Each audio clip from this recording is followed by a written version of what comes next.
said, my name is Pam Freeman. I'm actually Miss Glover's sister, for those of you that don't know. What I gave you is an actual listing for a property that is for sale in Fayetteville.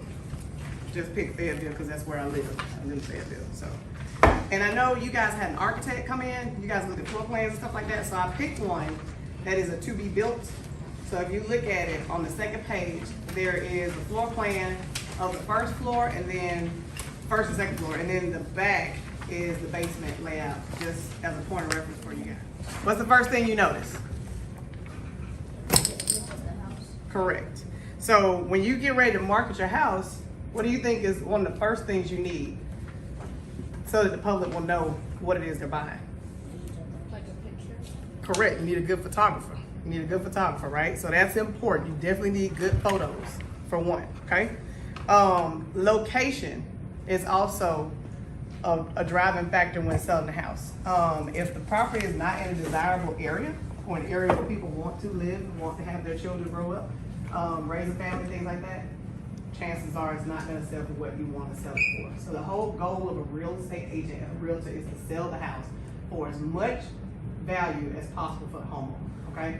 In this market, it's totally different from any other market we've ever seen. Because right now, houses are being sold at quadruple the value, right? So a house is worth what somebody's willing to pay for it. So a house that we may have sold for $150,000 last year, the same house might be $300,000 now, simply because there is less inventory than the demand. So when the demand goes up and inventory is low, the price goes up, okay?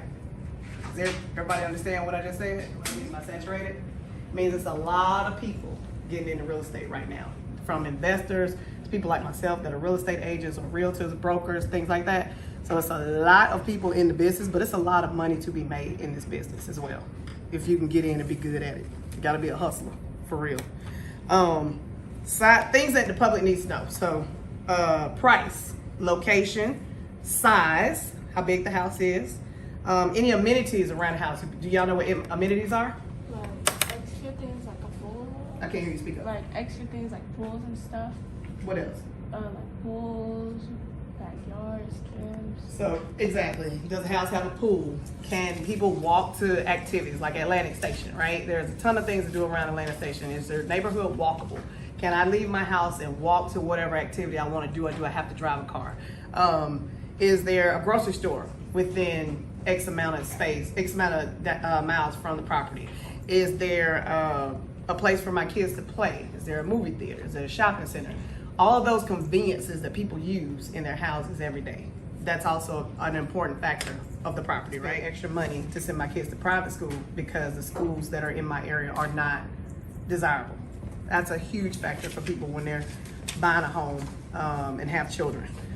Are there other kids in the neighborhood for my kids to play? And if I'm an older individual, I may not care about kids in the neighborhood, right? So you also have to know your audience. Are you working with, is your buyer an older client who doesn't have kids, who doesn't mind being in an older, active community, or are they interested in having somewhere for the kids to go play on the weekend, or the neighbors having kids and things like that? So all of that are important factors about listing a house. Home communities are big and popping now. Anybody ever heard of a tiny home? Yeah. Okay, so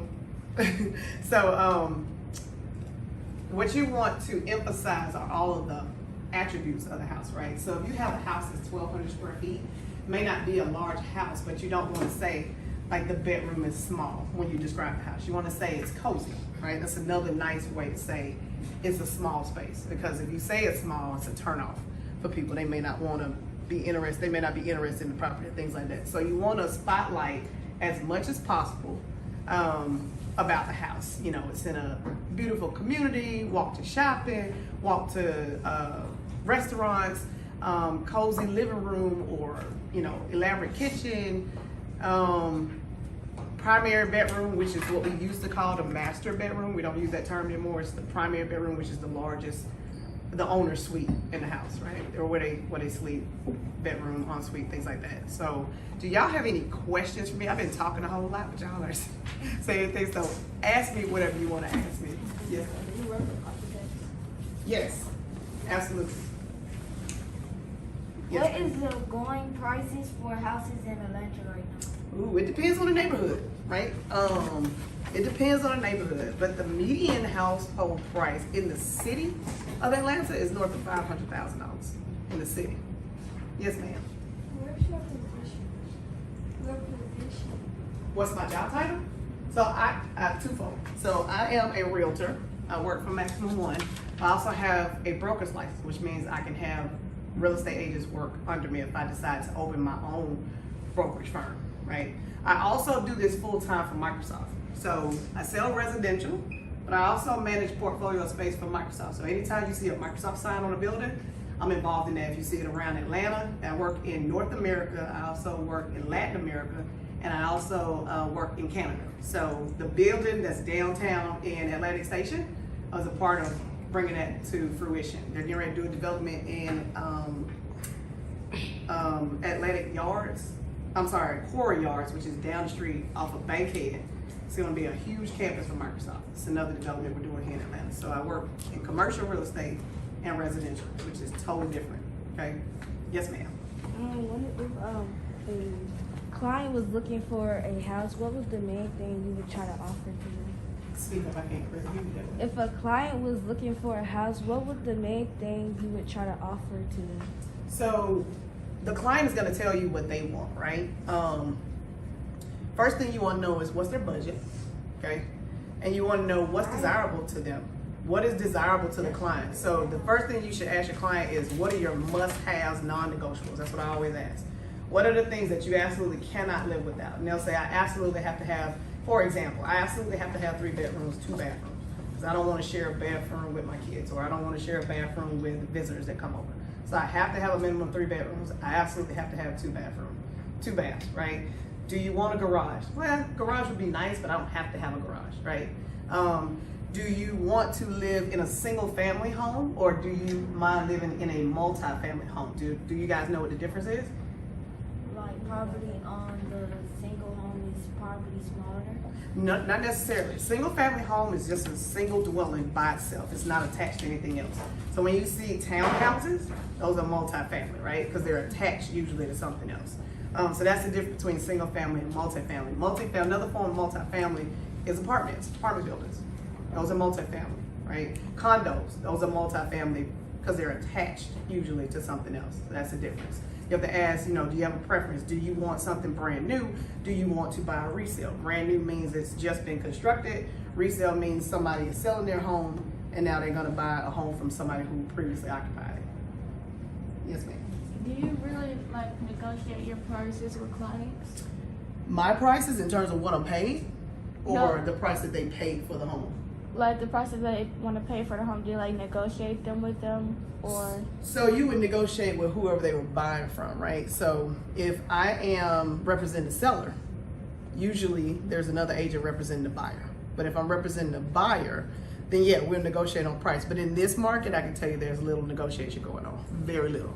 The price is the price, and as a matter of fact, most times you end up paying a lot more. So if the house is listed for $300,000, you very well may pay $350,000, $360,000, $400,000 because there are so many offers on the property, and people are all competing for the same inventory, which is why the prices are high. Does that make sense? Yes. So you guys, I put the 5 questions up on the board. How do you find your clients their dream home? What's the process in purchasing a home?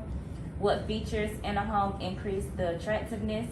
How do you determine the type of home to show a client? And how do you create an appealing listing? So these are the questions you need to be asking and taking notes down for your paper with Ms. Douglas for that part of your The video. client, their dream home is exactly what I just said, right? First thing I want to know is what their budget is, right? So if they tell me their budget is $300,000, I'm not going to show them a house that's $500,000. That's number one. Okay. The second thing is, what are their must-haves? What are their non-negotiables? I need 3 bedrooms, 2 bathrooms, 2-car garage. I like a ranch. Does everybody know what a ranch is? Ranch is one level. Ranch is one level. No upstairs, no downstairs, just one level. So I need a ranch on a basement. That's one level with a basement underneath. Okay. So those are the things, that's how you find out their dream home. You ask them where they want to live. I want to live in Cobb County. I want to live in the city of Atlanta. I want to live in the Vinings. I want to live in Smyrna. So those are the questions that I ask when trying to find somebody their dream home. What's the process of purchasing a house? The first thing they need to do is get qualified to buy. And what I mean by that, they need to talk to a bank. They need to find out exactly how much. Let me know if I'm going too fast or if I need to repeat something, y'all. They need to know how much they can buy. So the first thing they're gonna do is they're gonna talk to a mortgage broker at a bank or whatever financial institution they choose and say, here's how much money I make. I make $250,000 a year. I have $20,000 worth of a debt. So what's my debt to income ratio? That's the first thing they're gonna add. That's the first thing they're gonna determine. And based on that, will determine how much they can buy, right? So your credit is very important. If you got poor credit, nobody's gonna give you a loan to buy ice water. Nothing. So it's important that you protect your credit and be responsible with it, y'all. I know you may not know what that is right now, but you'll appreciate it as you get older. If you got bad credit, it's hard to get anything. Okay? So that's the steps to purchase the house. So once you get qualified, then you find an agent, likely, and you start working with them on what you want to buy, right? Once you get qualified. The rest is, making offers. You'll probably go through multiple offers, like I said, because it's not enough inventory. What features in the home increase attractiveness and home price? The most value in homes are found in kitchens, bathrooms, primarily. The more money you put into a kitchen, like if you're renovating a house, the more money you're likely to attract from a consumer to buy it. Those are the areas that sell a house the most. Nice kitchens, nice bathrooms. Everything else is kind of secondary. But those two alone will sell a house. How do you determine the type of homes to show the clients? The clients determine that. They're gonna tell you what they like. And based on the feedback that the clients give me, will determine what I show them. For example, if they tell me they only want to live in a townhouse because they don't want to maintain a yard, they don't want to have to do lawn, cut the grass or maintain hedges or things like that, then they tell me, I want to live in a townhouse. I'm not going to show them any single family houses, right? If they say, I want a house, a single family house, but I don't want a large yard, I'm not going to go find them a house that has 2 acres for them to maintain. So the client will dictate what type of homes you show them based on what they tell you they want, okay? And how do you create an appealing listing? It's great photographs. You need great photographs. You need as much detail as possible about the house. So in the listing, there in the very middle, you'll see it says public remarks. If you guys take a second and you don't have to read it verbatim, but just look at some of the things that they put in the listing. You want to use words that are going to make somebody want to come and see the house, right? This one says it has, which one did I give y'all? I gave y'all this one. So this house, I'll give you the other one because this one is a to be built, but it's talking about an incredible opportunity to build on 2+ acres in a luxury boutique, right? So somebody who's looking for a luxury townhome wouldn't show them this listing because it's going to be on a 2-acre lot and they don't want to maintain a yard. They want to be in a townhouse, right? But you want to give them as much information as possible about the features of the house. Separate closets, his and her bathrooms. Believe it or not, some houses have his and her bathrooms. You'll appreciate that later on too. And that's really about it, y'all. You want to give them as much information as possible about the house. You want to tell them where it is. What it's close to, all the amenities, things that we talked about before. So those are the 5 questions. If you have other questions, I would love to hear them. If you need me to repeat anything, let me know. For a home, what is good pricing for a home? What you can get for it. Seriously. You don't want to price yourself out of the market. So what we do is a comparative analysis when we get ready to put properties on the market. So what that means is if I'm selling a house in this neighborhood, the first thing I'm going to do is look at what the other homes in the neighborhood have sold for most recently, right? We want to be as recent as possible. So 6 months or less. If it's not 6 months, then within the last year. And so we look for the same common features, right? We want to price a 3-bedroom against a 3-bedroom. Like I don't want to use a 5-bedroom house as a comp for a 3-bedroom house. then I have to make adjustments. So we look at apples to apples, and based on what the house sold for before, will give me a good idea of what this one will sell for. Yes, ma'am. Have you ever built a house for somebody? Have you ever built a house for somebody? Yes, I have. That's a totally different process because we had to find the lot, we had to find the land that they were gonna build a house on.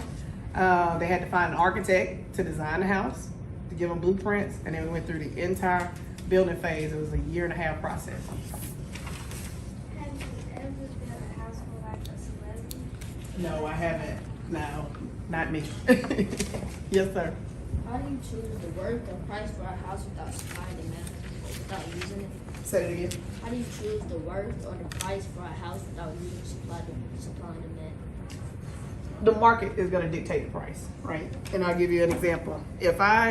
Sometimes sellers are not the most reasonable, right? Especially in this economy.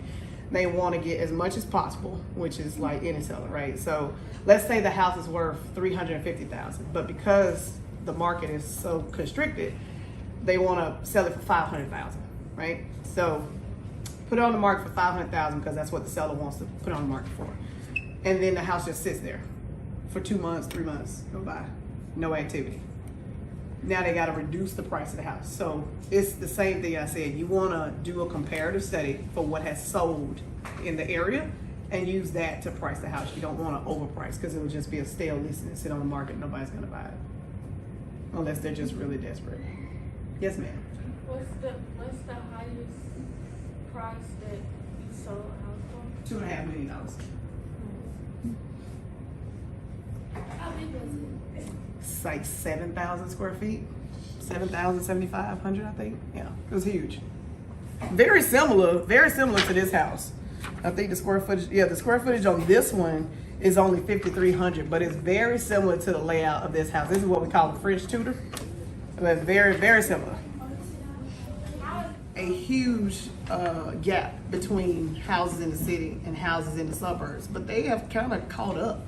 Honestly, it really just depends on where you are. Obviously, if you're buying a house in Valdosta, the price of the house is not going to be comparable to what you'll pay in the city of Atlanta. But in the metro area, they're pretty, neck and neck. Honestly, it's not that big of a difference anymore. Yes, sir. I want to have a question. Uh-huh. Have you ever sold like a house in Beverly Hills? No. So you have to be licensed in the state in which you sell real estate, right? So I'm only licensed in Georgia. If I were to sell houses in another state, I have to either get reciprocity, meaning they'll recognize my license there, or I have to sit for that exam in California to sell property there. But I can refer people, and I have referred people in other states, and then I still get paid. So. I want to license my house. I see that it's a double garage, so I want to ask like what's a double garage? Oh, let me see.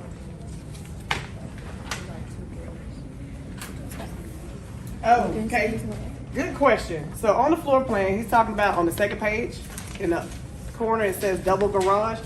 That's a 2-car garage, right? And then there, if you look across, there's another garage. So the house actually has a 3-car garage on it. One is a standalone, and the other one will park 2 cars. That's what a double garage is. Sometimes you'll see houses with 4 garages, 5 garages, 6 garages, the larger houses. The house that I sold for $2.5 million had 5-car garage.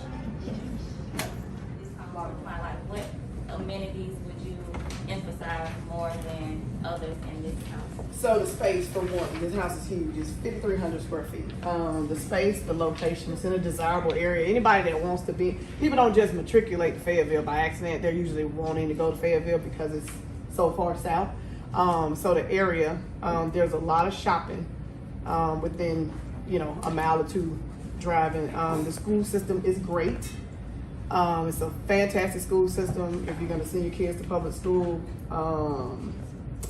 What else? You really can't tell from the drawing on this house, but it's going to be a beautiful house. There are some houses that are already up. This one is right outside of the community on a 2-acre tract of land.